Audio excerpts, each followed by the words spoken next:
What's up, y'all? Welcome back to From the Ground Up. Today, I want to get into the debate of posture because you should definitely be assessing posture, but not necessarily for the reason you think.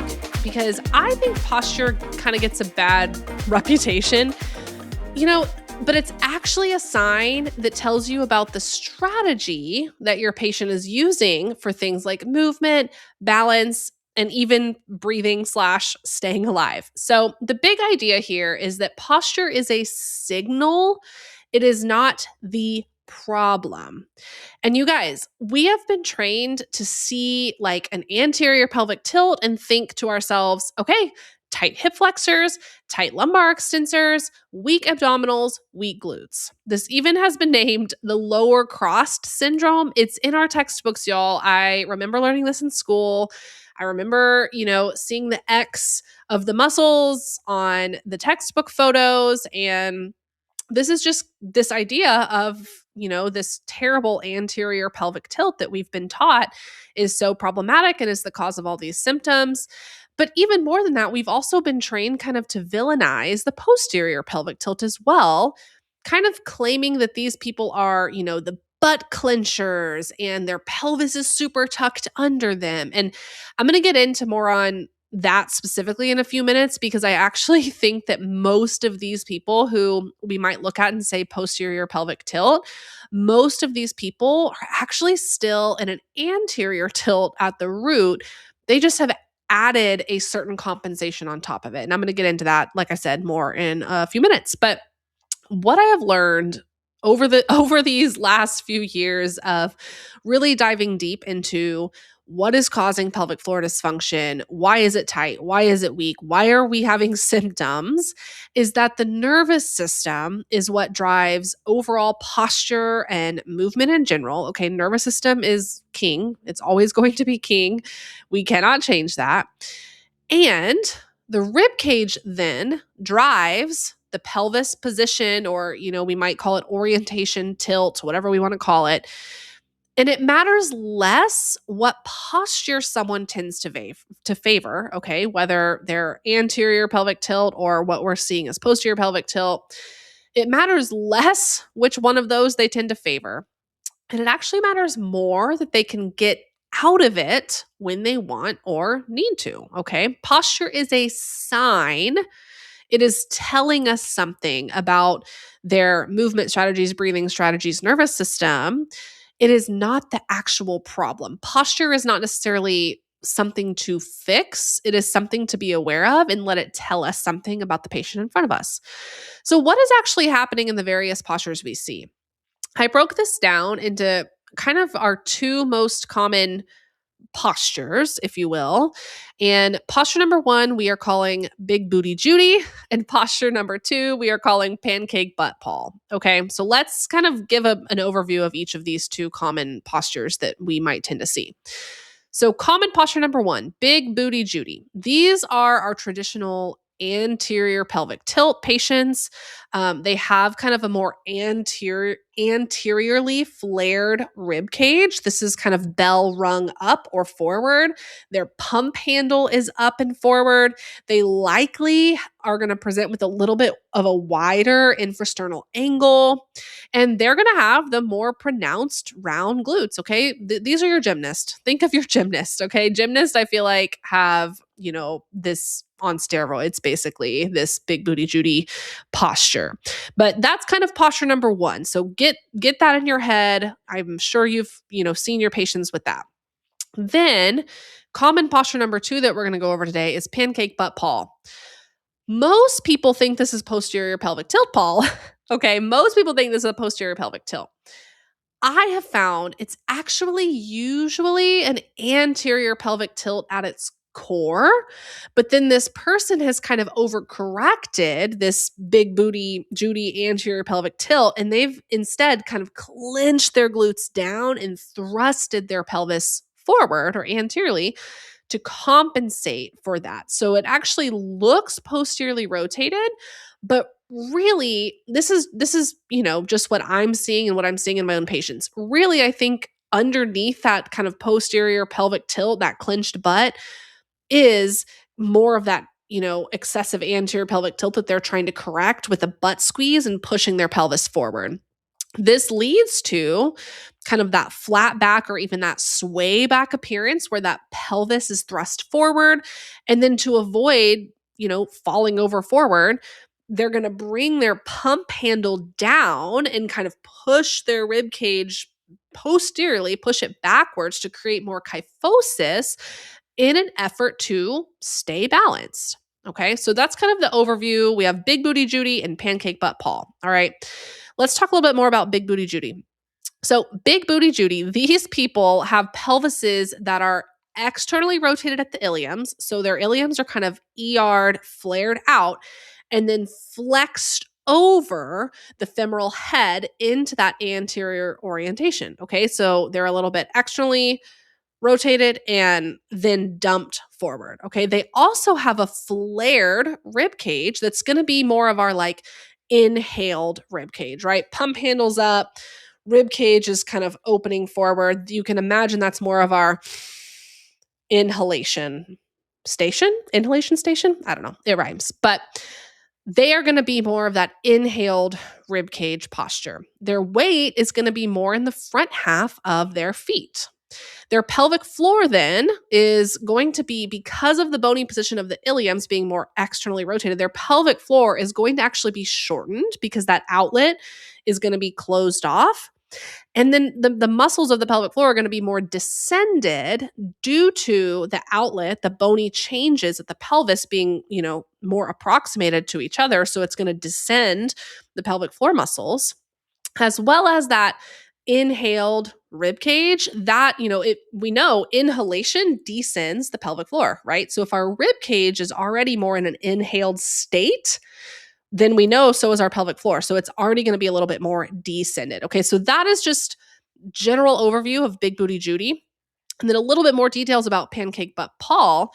So like I said, I tend to think that these people are usually still more of an underlying anterior pelvic tilt with an added compensatory forward weight shift with that glute squeeze that makes us think that they are a posterior pelvic tilt at the root. Okay.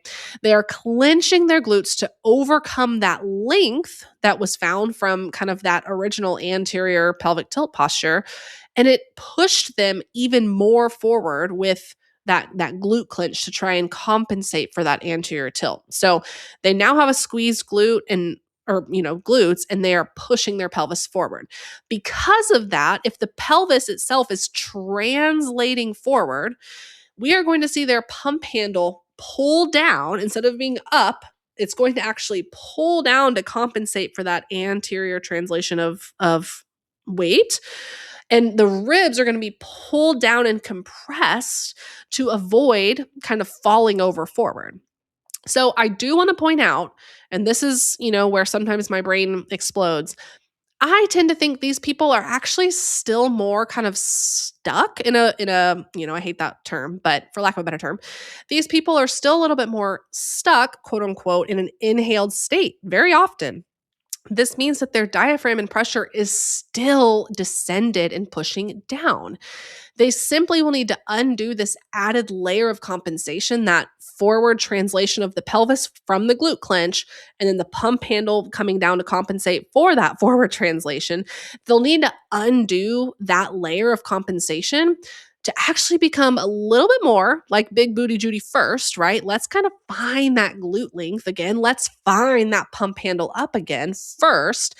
Then you'll be able to work on better exhales and kind of getting them out of that state of inhalation with all that downward pressure down onto the pelvic floor. So in these people, in our Pancake Butt Pauls, the pelvic floor is even more short and descended under that added pressure of the posture, right? Because like I'm saying, underneath it all, it is an externally rotated anterior pelvis that then they're trying to overcompensate for. So they clench glutes and translate the pelvis forward. Okay. That does not actually change the, pelvis in a way that we want it to. That's actually going to further close off the posterior pelvic floor and push that pressure forward and down. So that's further, solidifying this closed off outlet with short descended pelvic floor muscles. And, it's just that added pressure. And then we have the pump handle down, which is just more kind of just pressure down, down, down, down onto the pelvic floor. Their weight in these people is usually even more forward on the feet, in the front part of their feet. You might even see them kind of turn their feet out a little bit to aid, to widen that base of support and to kind of counteract that forward translating force of the pelvis. So that way they don't fall forward. Okay. Now, I do want to acknowledge this is very simplified, you guys, into just two common postural compensations that I see often. We haven't even broken it down into unilateral. What if one side's ER and one side's IR? Like, we're not even going to dig into that today. That's a little bit too in the weeds for a podcast episode. But I did just want to, the elephant in the room is that this is overly simplified into these just two common postural compensations that I often see. And so my disclaimer that I am giving you right now is that there is always nuance to this. This is not necessarily black and white. It is going to depend on multiple factors that you need to be assessing in your patients. So there's my disclaimer. But now that we've kind of addressed these two common postural compensations that I tend to see, what do you actually do with this info? Okay. I'm going to try and not get too much into the weeds here, because I know explaining, really in-depth biomechanics through a podcast is not always the easiest to follow when you're not like in a video or, watching a course or something like that. But I still think it could be really valuable and helpful. So we're gonna dabble into some biomechanics, so that way you can have some takeaways and start trying some things with your patients. But I'm not gonna, we're not gonna spend hours on this in this one podcast episode trying to give you like a full-blown course material. Okay. So what are you gonna actually do with this info? Remember, movement and posture is always going to be driven by the nervous system. Okay. The one job of our brain and our nervous system is to keep us alive. And guess what? It tends to use the diaphragm to do that so we can get air in and out, right? So the nervous system it's no surprise that it's going to shift our posture in any way it deems fit in order to adequately be able to take air in. Okay. This does not mean it's an ideal way to breathe, or even that it's the most efficient way that our nervous system shifts us in order to do that. But it does tend to find these shortcuts that will, position our posture into these shortcuts to be able to get air in and move air out, so we can literally stay alive. All right. So don't forget that posture ultimately is driven by the nervous system, because its one job is to keep us alive, and it uses our breathing, our diaphragm, to do that. All right. So this shift in posture or center of mass that your nervous system will kind of drive to be able to just get air in and out, just, shortcut, right? How can I get air in and out? It doesn't really care if it optimizes your pelvic floor. It doesn't care if you have low back pain, right? This shift in posture and center of mass is going to then obviously change the position of the rib cage and change and alter its ability to compress in certain areas, expand in certain areas, and rotate into certain directions. Okay. Then when the rib cage changes or has less ability to compress, expand, and rotate, this is what then will change the pelvis's position, the pelvis's bony position, which in turn is going to impact the pelvic floor muscles from a length tension relationship. Okay, so I know that was a lot. Let me recap it. This means that when we are looking at posture and when we are helping our patients move in and out of different postures to achieve movement mobility, this means that we have an order of operations to follow when we are treating. Number one, establish nervous system safety. We have to respect the nervous system. Number two, address rib cage restrictions when it comes to compression and expansion. Number three, then we can address the pelvis. Number four, and then we can add in and integrate rotation in general of the whole body, right? And that can look like dozens of different things. But that's kind of the order: nervous system, rib cage compression, expansion, pelvis, whole body rotation, and load. Okay. So let's start with the nervous system. This is obviously going to look different from patient to patient. Some patients that you see are going to have significant traumas that are very much impacting their nervous system and thus impacting their breathing strategies and patterns and thus their postures, which changes the ribcage, which changes the pelvis, which changes the pelvic floor. Okay. So sometimes we have patients like that where there's a lot of layers to the nervous system component, and that's okay. We're very qualified to help them through that. And of course, we can, refer out for collaborative care as needed. Then we just sometimes have patients that need to just meet you first at the eval, get bought into the plan of care, and we're off to the races. That is still addressing the nervous system. That is still addressing the trust and getting them to buy in and trust you, even though you're not dealing with, all this trauma, you have still gotten their nervous system on board. First, foremost, you cannot skip that part or else you're not going to help them. Like you probably won't even get improvement. And even if you do, it's not going to stick. Okay, because the nervous system drives everything. So, nervous system must be respected and addressed at the get-go, from the get-go. Then we can move into rib cage compression and expansion. All right, so let's talk about Big Booty Judy for a minute.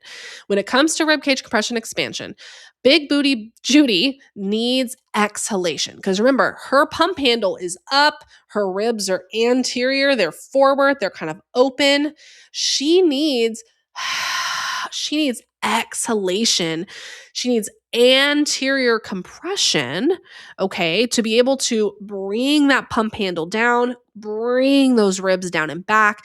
And then you can't just compress the front because where's the pressure going to go? You have to create space posteriorly then to be able for her to expand into. Alrighty. So they need exhalation with anterior compression and posterior expansion, our Big Booty Judies. All right. I love using reaching activities for this because of the serratus anterior's job. All right. The serratus anterior is commonly known as the punching muscle or the boxer muscle because of its action on the arm. If we reach out ahead of us and we kind of reach our fist out a few inches farther, that is the serratus anterior lengthening or pushing our arm forward. But what it also does is if we can make it close chained, it also is going to pull the rib cage posteriorly because of its attachments onto the ribs. Okay. So yes, it pushes the arm forward, our punching muscle, but it's also pulling the rib cage on that side, whichever side you're activating it on. It's also pulling it down and back. Which is what we just said Big Booty Judy needs. It needs posterior expansion. So that using the serratus anterior with reaching activities is going to improve the ability to expand posteriorly on the back. So 2 of my favorites for getting this is a wall sit, reach and breathe. It's exactly what it sounds like. You just kind of put them in a wall sit. I don't make them go down to 90 because that just becomes a quad workout, but you just kind of have them slink down maybe a third of the way or half of the way down. I'll cue them to kind of find the wall with their low back, just a very subtle posterior tuck without kind of clenching the muscles. I'm just like, how can you find the wall with your low back? Kind of keep it not press, not like you're trying to break through the wall, but you're just keeping that contact with the wall. They have their arms out in front of them bilaterally, and then you just cue kind of just a very subtle serratus reach with both arms. And then I just have them sit there and I have them direct their inhale into their back ribs. And then I have them on their exhale be a little bit more aware of their TA. They're going to feel that TA kicking on, which is pulling that pelvis posteriorly, okay, out of that anterior pelvic tilt. And then I'll have them sit there for, 4 or 5 breaths, stand up, shake it out, and do a few rounds of that. So wall sit, reach, and breathe. And that's derived from a PRI style exercise. Side note / another disclaimer is I've taken PRI courses, but I don't necessarily treat with or teach full PRI. So a lot of their stuff is fantastic. I have derived techniques and kind of tweaked them and made my own techniques from that stuff. So if you ever taken PRI classes, you probably hear some of those underlying methodologies in my teachings. And that's why, because I have taken their courses and I think that they can be really great for some people. So anyway, that was the first exercise, the wall sit, reach and breathe. Second, for these Big Booty Judies to get started, again, we've addressed nervous system safety, and now we are moved on to addressing rib cage compression and expansion. Okay, wall sit, reach and breathe was number 1. Number 2 that I love, that's that's a staple that I give my patients is quadruped push and breathe. Alrighty. So similar mechanism, except now we're not on a wall sit, we're on the floor in quadruped. And what I will cue is I will have them push through their palms, kind of have, I call it like strong arms and shoulders. And sometimes I'll tell them, like, feel how your spine kind of like moves up towards the ceiling when you do that. I'll cue that kind of push. And then I'll have them breathe. And again, I'm cueing when you inhale, feel kind of your back rib cage expand. And then on your exhale, you can kind of just have that awareness of the TA. If you're having them do a full exhale, because, some people are like, and it's like, no, you blew out not even half your air. If you cue them like, keep blowing, keep blowing, keep blowing your air out, they are no doubt going to feel their abdominals kicking on to help get that air out. So you can kind of play with how forceful of that you want to do with your patients. But in general, we have wall sit, reach and breathe, and then quadruped push and breathe. And those are great ways to start with your big booty Judies when you are addressing rib cage compression and expansion kind of asymmetries. Because again, they need more anterior compression and posterior expansion to bring that pump handle down to optimize that diaphragm's ability to pump up and down, which is, in turn, we know that diaphragm and pelvic floor are besties. Okay, so this is why this impacts the pelvic floor muscles. All right, let's talk about pancake butt paw for a minute. How do we address rib cage compression and expansion on pancake butt paw? So pancake butt paw, they need the same things as big booty Judy. However, we have to address their added compensation of the forward weight shift with the glute clench and the downward pump handle first. Because remember, they've added that in as kind of like a compensation mechanism to that big booty Judy posture. All right. So what I like to do with these people is I love a side lying lateral compression to their ribs. Like imagine they're side lying maybe on a foam roller, or if that's too intense, a stack of pillows or a rolled up towel or something like that. So they're side lying with lateral compression on top of something like a foam roller. I like to kind of drape their top arm either over their head, or sometimes I'll just kind of place it in front of them just in a rested state. And this is just a stationary breathing drill to encourage kind of that pump handle to be able to move more freely. And the reason that's helping it do that is because it's adding some kind of lateral compression to the rib cage. So it's helping to round the rib cage back out, almost like pop that pump handle more forward. If you can imagine, if I'm squeezing the rib cage from the side, then I'm creating compression on the side, which is then going to expand front to back, if that makes sense. And again, we're needing that pump handle to come up and out first, okay? Then as you start to get their pump handle pumping better, then you begin to layer in some of those exhalation drills that I mentioned for big booty Judy, right? The wall sit, reach and breathe, the quadruped push and breathe, all right? So they need very similar things. You just, in pancake butt paw, have to address the downward pump handle first when we're talking rib cage compression expansion. All right. So then what? Then we've done nervous system, we've addressed rib cage compression expansion, and then we move on to addressing the pelvis. Okay. And you guys, we need both of these people, big booty Judy, pancake butt paw.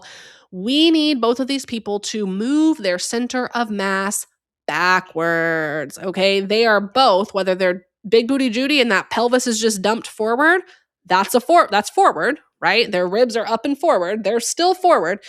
Pancake butt paw takes it a step further and literally clenches glutes and shoves the pelvis forward. So they're even more forward than big booty Judy's. The bottom line is they're both forward. They both need to move their butts backwards. They need to get their center of mass back. So a cue, once I get them standing and doing standing exercises, a cue that I like to do is be heel heavy. And that just kind of lets them, it's not that I want their toes like popping up, but it just kind of lets them shift to get off that front half of their foot and get more into their heels. Just be heel heavy, heel aware. All right. And when we're addressing their pelvis, one way that you can be thinking through of what you need to be doing at the pelvis is helping them to achieve internal rotation. And you can layer that with some rib cage stuff. So a good example could be like squats with the TRX.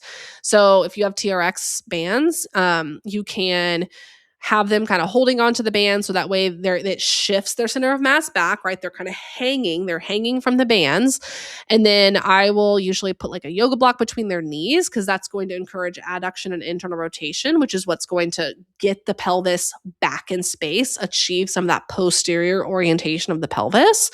And then you can do squats there. And that's kind of, a good movement-based way to load while you're still being aware of center of mass moves back. And then at the pelvis, how are we incorporating some of that internal rotation moment, if you will, to start to layer on that stacking that we want to get of the rib cage and the pelvis, right? Because if we've addressed rib cage, now we have to start getting pelvis out of that forward weight shift and or out of that anterior pelvic tilt more into posterior. And that's why I like the block, because it encourages that adduction and internal rotation. Another great one for the pelvis, once you've addressed rib cage, is like a front foot elevated split squat. All right. So front foot elevated split squat, maybe you throw a dumbbell or a kettlebell in a goblet style hold, which by the way, I love goblet holds because again, that's going to use serratus anterior to stabilize the weight and it's going to push their rib cage and their center of mass back at the rib cage. So they're holding a weight at the front and you have their front foot elevated on a block. All right. And what this is going to do is now we're going to get into more of a unilateral pelvis. So we have a split stance, but split squats in general do a great job at promoting internal rotation of the pelvis, especially a front foot elevated split squat. So that's helping the pelvis achieve internal rotation. And then if you add the goblet hold, you are also moving the center of mass backwards. So we're getting that stacked rib cage over pelvis integration here, and now we're loading it. And like I mentioned in those exercises above, so the wall sit, reach and breathe, and the quadruped push and breathe, you can add a block in between their knees for both of those and add a gentle block squeeze to get the pelvis on board now with that adduction and internal rotation. Okay, so just some ideas there. So we've addressed nervous system, we've addressed rib cage compression and expansion. We've then moved on to addressing pelvis, helping it achieve more internal rotation and get back in space. The fourth and final step of this is integrating rotation and load, y'all. And rotation is really just single limb reciprocal motion, all right? And we can rotate at many different joints, many different parts of our body.